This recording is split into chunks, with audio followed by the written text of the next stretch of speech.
They've even allowed Israel to violate every single red line that they had created in this umbrella of deterrence that they've cultivated in the axis of resistance in the region. And the only time where they ever struck Israel directly was when Israel struck Iran, Iranian territory, violated Iranian sovereignty. Operation True Promise 1 happened with drone strikes to limited success, but it was unprecedented at the time in terms of retaliation.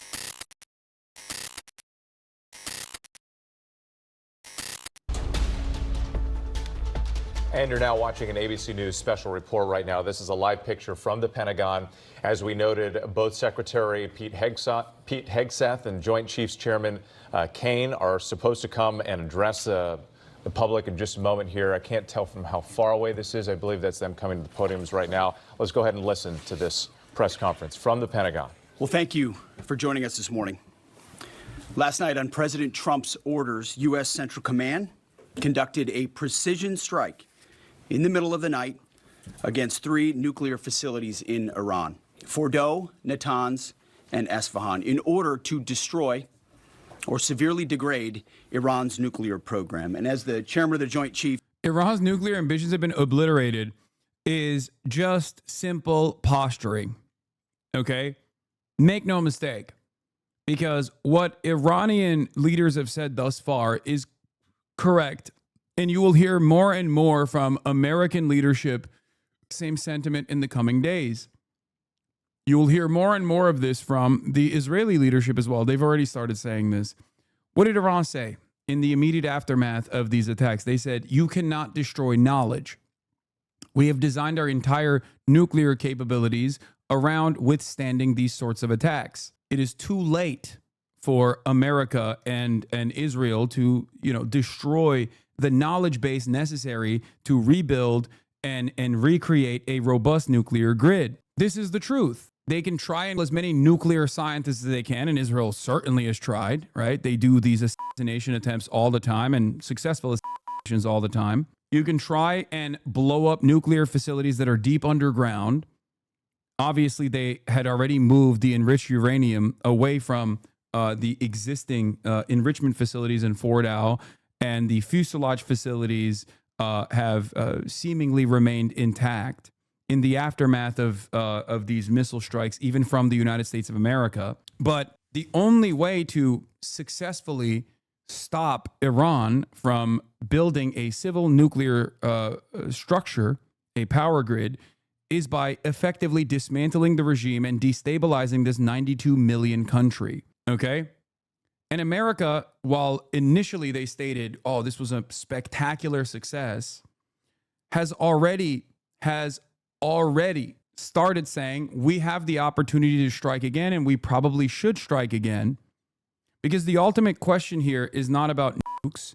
The ultimate question here is about Iranian sovereignty. They do not want there to be a sovereign Iranian state. It is not in America's interest, clearly. Because in an effort to maintain Iranian sovereignty, the Iranian leadership, no matter how backwards they might be, no matter how repressive they might be within the Islamic Republic domestically, have actually abided by international rules, international standards, diplomacy, and negotiation every step of the way. They've even allowed Israel to violate every single red line that they had created in this umbrella of deterrence that they've cultivated in the axis of resistance in the region.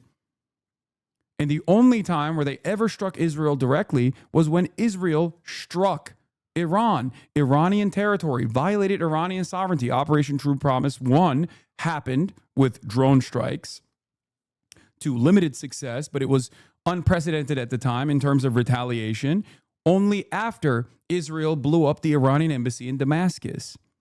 Operation True Promise 2 happened after Israel assassinated Ismail Haniyeh, the principal negotiator that Israel was supposed to be negotiating with for a ceasefire in Tehran.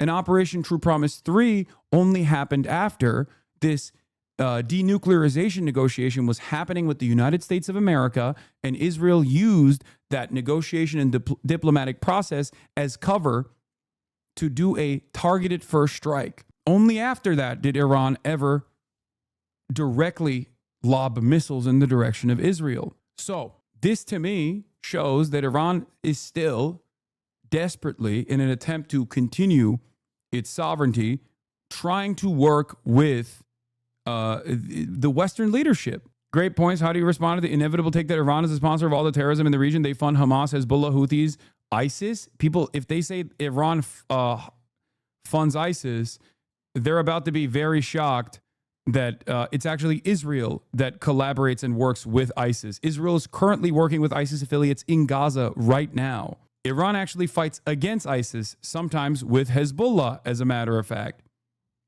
All of these other countries and all of these other groups, whether it be Hamas or whether it be Hezbollah or whether it be Houthis, are Iranian aligned in the region to create, like I said, an umbrella of defense against American and Israeli incursion. In Lebanon, Israel invades Lebanon. There is a popular militia force created called Hezbollah that successfully fights back against the Israeli invasion and creates creates some semblance of security for Lebanon that way.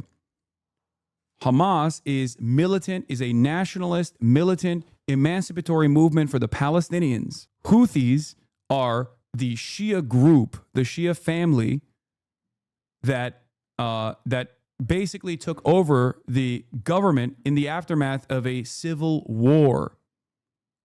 A civil war back between factions, a civil war between factions that were backed by the Western world by way of the UAE or Saudi Arabia, and backed logistically by Iran. Every single group, if you noticed, every single group that is automatically classified as terrorist groups in this region that are considered proxies for Iranian terrorism, with the exception of ISIS, which is America's obvious terror group, America and Israel's proxies in the region, are not there as a destabilization mechanism. They're there to demonstrate people's own self-determination in their own countries against Israel and America's ambitions. Will demonstrate it was an incredible and overwhelming success. The order we received from our commander-in-chief was focused. It was powerful. But yeah, I'm going to skip this, but, you know, good job to Pete Hegseth for not leaking. He's a big boy, as he said he is. You have been listening there to the... But you will hear in the upcoming days from Israel first, okay, if not already tomorrow, you will hear in the upcoming days about how Israel has to keep striking Iran because it wasn't enough. They already have started, I believe, doing strikes in Iran after, for a brief moment, saying, we're going to stop the strikes. That was bullshit. I told you it was bullshit. But Hasan, stop coping. Iran have no way out where they can make any positive change to the world at this point. The empire will strike again and there are no more Jedis. There is no more hope. Stop coping, please. It's cringe. Yeah, I'm the cringe one.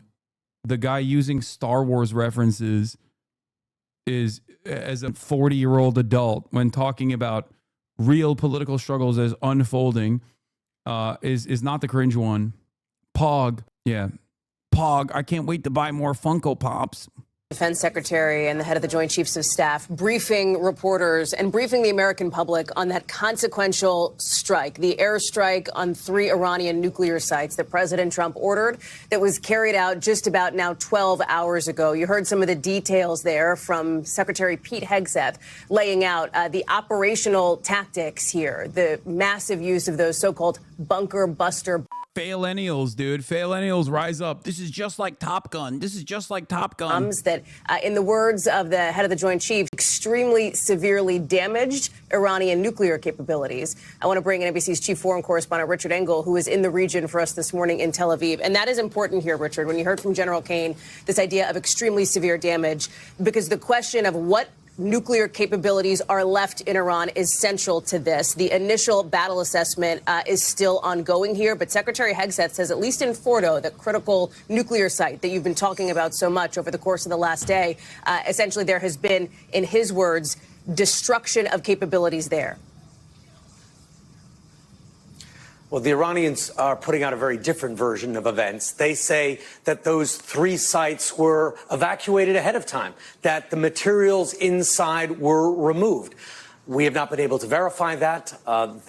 We heard in this press conference repeated statements that they still need to do a full battle damage assessment. But the Iranians, at least as the officials are describing it, are trying to brush this off. They are painting themselves as the victims, that they were in the midst of negotiations, that they weren't stonewalling at all, and that they were trying to talk. Don't skip the general. In a matter of weeks, this went from strategic planning to global execution, said by General Dan Kane in this press briefing, in this press conference. They straight up admit it was planned from the beginning. Yep. I mean, there was ABC reporting that suggested that they actually trained under the Biden administration for exactly this, which, once again, is another glaring example of the thing that I say all the time that people yell at me over, but American foreign policy is uniparty. America has always wanted to, Iran is the final prize in the region. America's always wanted to pack up Iran, okay? Why does Iran support Russia militarily? Does this not make them look bad? Brother, what are you talking about? The entire Western world is currently salivating at the prospect of bombing Iran. Why the fuck would they care about looking bad to the West? They have literally tried to play the diplomacy game, and America, look what that did. Do you really think Kamala would have done this? Yes, 100%. Absolutely. Without a doubt. The only reason why this didn't happen under the Brandon watch is because they set the stage for this as Brett McGurk, Brandon's architect for all of the things that happened, both the bombing campaign in Lebanon and the genocide in Gaza. All of this set the stage, and the obviously the regime change and the dismantling of Assad. All of this set the stage for the inevitability of going to Iran and striking Iran directly. And the goal there is also the same. The goal there is still to thwart the Islamic Republic and destabilize it and either turn it into a complete fail state or one that's run by a ruthless autocratic tyrant that will be ruthless at the behest of Israel and America. And that they were attacked in a surprise attack. I've been hearing that even if Trump didn't withdraw from the JCPOA, we'd still be in the situation because Iran would have violated it and enriched. Yeah, that's bullshit. That's not correct at all. That is literally, look, I'm not exactly the biggest fan of the Democratic Party, especially when it comes to foreign policy, but that is a lie. I am the #1 critic of Barack Obama, as you guys know, but that is a lie. This was Barack Obama's signature foreign policy accomplishment. Okay? Barack Obama straight up stopped the Iranian uranium enrichment program dead in its tracks through diplomacy. And only after Trump ripped it apart at the behest of Israel, mind you, okay, because he was, again, loyal servant to Israeli interests first time around as well. Only after Donald Trump ripped it apart did Iran even entertain the notion of nuclear uranium enrichment, nuclear proliferation, potentially.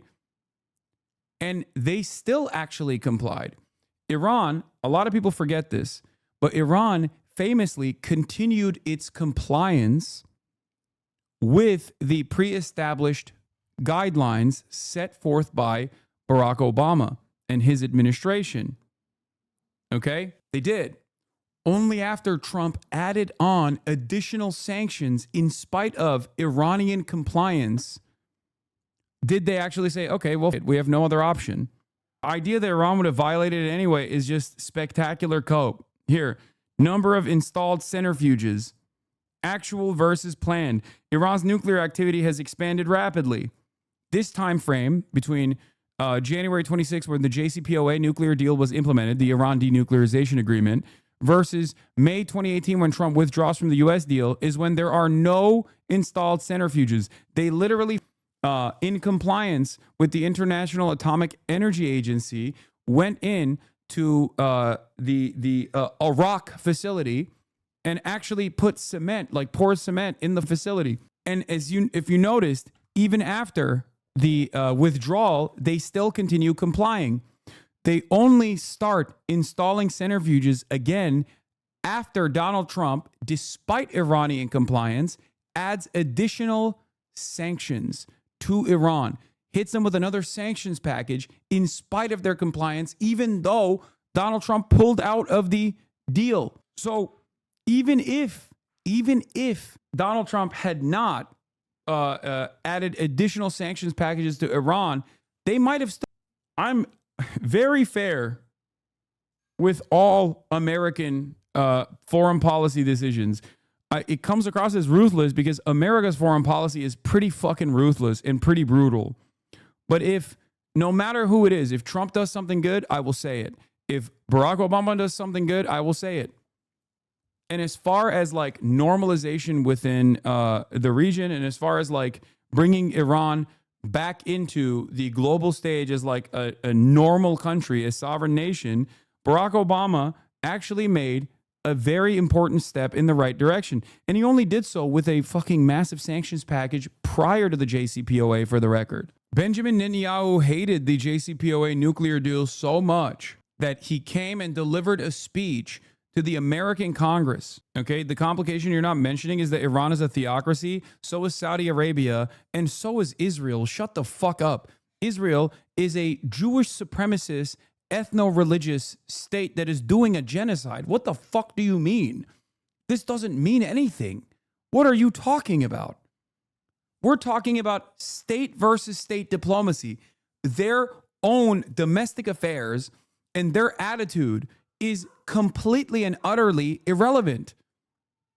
It's utterly irrelevant for this conversation. That is not a complication at all. It clearly is not one for Saudi Arabia, a country where if a woman is raped and they can't prove that they were raped, they go to fucking prison. You know what I mean? The fuck do you mean? Not a president since 2017? What the fuck you want Obama to do, bro? Wait, what? Why you want a man that has not been president since 2017 get off his dick? Can you explain why you are still on Obama? What the fuck can he do now? Do you not hear the words that are coming out of my mouth? I'm literally praising Obama right now, dumb fuck. I'm giving Obama credit for actually doing the right thing. I can't believe even liberals fucking behave exactly the same fucking way that like Republicans do. Why does nobody listen to the words that are coming out of my mouth? I'm defending Obama. I'm saying what Obama did was correct. What Obama did was good. What the fuck is wrong with you? Listen to my words. What Trump did in the aftermath of winning the election the first time around was disastrous and is directly responsible for what is happening right now. Jesus Christ. Anyway. That they characterize as unprovoked. So the Iranian version of events, very different. We heard a lot of details from this presser just now. 125 aircraft, many of them refueling planes, submarines involved, dozens of Tomahawk missiles, 14 of these massive ordnance penetrators used to attack Fardo primarily, which is a mountain where the bombs have to go through rock and reinforced concrete. So this. What were you saying about Israel hating the JCPOA before you got interrupted? Yes, Israel's ambition for the greater Israeli project, which is in line with how America wants to use Israel in the region, made it so that normalizing relations with Iran was not in the question. It was not something that was appropriate by their goals.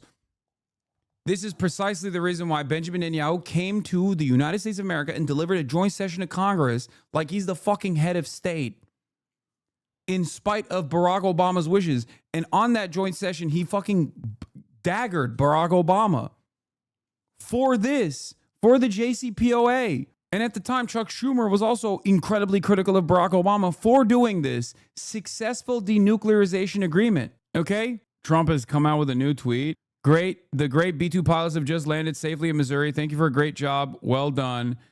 Donald J. Trump, President of the United States. Not politically correct to use the term regime change, but if the current Iranian regime is unable to make Iran great again, why wouldn't there be a regime change? MEGA. That's crazy. Make Iran great again? I think he means make Israel great again. The damage to the nuclear sites in Iran is said to be monumental. The hits were hard and accurate. Great skill was shown by our military. Thank you. Why are you giving the Iranian state ideas how to respond? Don't you know they're watching your stream trying to figure out what to do next? Okay, peki. Yeah, he means make Israel great again. That's what he means when he says MEGA. I just finished protesting in front of the White House. A lot of pro-Iran and pro-Palestinian sentiment, like 3 Republicans arguing with everyone. I'm going to tell you right now, man, this is not going to be an easy battle here, okay? This is not going to be an easy battle for any of us because every step of the way, they're going to say, oh, you just want women to be covered with a hijab, you fucking lover of terrorists. That's all these guys have, okay? So you need to remain steadfast. You need to know what your goals are. You do not want war. I do not want war. I want these resources to no longer be exhausted at the behest of a foreign nation state, Israel, and instead be exhausted on us, okay? That's it. It's a very simple message. And every step of the way, they're going to say, these guys are going to say, no, we have to actually bomb Iran for Israel because that's the best method forward. That's the best path forward. That's the path for peace. They'll say you hate America. They'll say you hate peace and stability. They'll say you're a terrorist lover. Okay? They'll demand you get deported. You have to remain steadfast. It's that simple. This was clearly a massive, highly coordinated operation. To go back to your original question, was it successful? Did it eliminate all of Iran's nuclear capability? There's a lot of dispute about what Iran's nuclear capability really was. The intelligence on that has shifted somewhat. The IAEA has said just recently. But as you said, Israel isn't a foreign nation. It's an extension of America. Yeah, but the fucking people that you're talking about don't understand that. So use that to your fucking advantage. That's it. Just this week, Iran had an active nuclear weapon program. It acknowledges that it had nuclear weapons, possible fuel, enriched uranium that could eventually be converted into a nuclear bomb, but no nuclear bombs on hand, no program to actively create those bombs. So this was a preemptive strike, building on Israel's preemptive strikes. And in this press conference, it was clear, and he was asked about the parallels to Iraq and parallels to the danger that the U.S. Had of mission creep. And he was trying to say it's one and done unless Iran responds. And we've already seen an Iranian response today. Here in Tel Aviv, there were Iranian ballistic missiles flying at this city, exploding in this city, exploding in Haifa shortly after the American mission was over. So far, we've not heard of any strikes against American targets in the region. So far, just the same kind of missile attacks that Iran has been carrying out against Israel for the past week, as Israel has been attacking Iran as well. We thank you for watching.